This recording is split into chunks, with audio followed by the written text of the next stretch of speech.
Instant 10 minutes delivery apps అస్సలెలా work అవుతున్నాయి? వెజిటబుల్స్‌ని ఆర్డర్ చేసిన 10 నిమిషాల్లో డెలివరీని ఎలా అందిస్తున్నారు? అసలు ఇది ప్రాక్టికల్‌గా ఎలా పాజిబుల్? ఇలాంటి డౌట్స్ మీకెప్పుడైనా వచ్చాయా?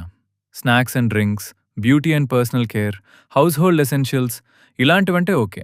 అవి స్టోరబుల్ ఐటమ్స్. ప్యాకింగ్‌తో వస్తాయి. వాటి ఎక్స్‌పైరీ కొన్ని మంత్స్‌లో ఉంటుంది. కాబట్టి వాళ్ళ వేర్‌హౌస్‌లో స్టోర్ చేసుకుని ఆర్డర్ రాగానే 10 మినిట్స్‌లో డెలివరీ చేస్తున్నారు. మరి ఫ్రెష్ వెజిటబుల్స్ యొక్క లైఫ్ స్పాన్ జస్ట్ 1-2 రోజులు మాత్రమే. ఇవి 10 మినిట్స్‌లో డెలివరీ చేయటం ఎలా పాజిబుల్? ఇన్‌స్టంట్ డెలివరీస్ యొక్క వేర్‌హౌస్ రీఫిల్ గడువు నెలలో 2-3 సార్లు మాత్రమే.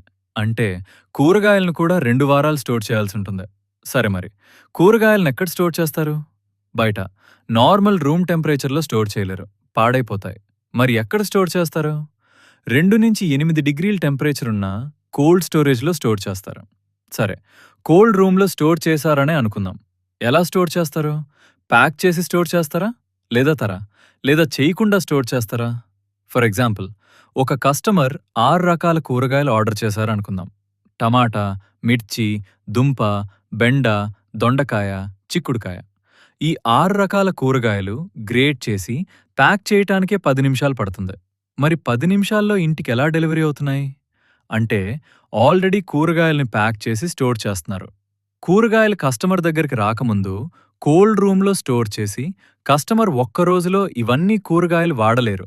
కాబట్టి మళ్ళీ కస్టమర్ కూడా ఫ్రిడ్జ్‌లో స్టోర్ చేయాల్సొస్తుంది. మరి దీనికి సొల్యూషన్ ఏంటి? రైతు నుంచి కూరగాయలు 24 గంటల్లో ఫ్రెష్‌గా డోర్ డెలివరీ చేయగలిగే ఒకే ఒక్క మిత్రుడు. మీ రైతు మిత్ర వెజ్జీస్.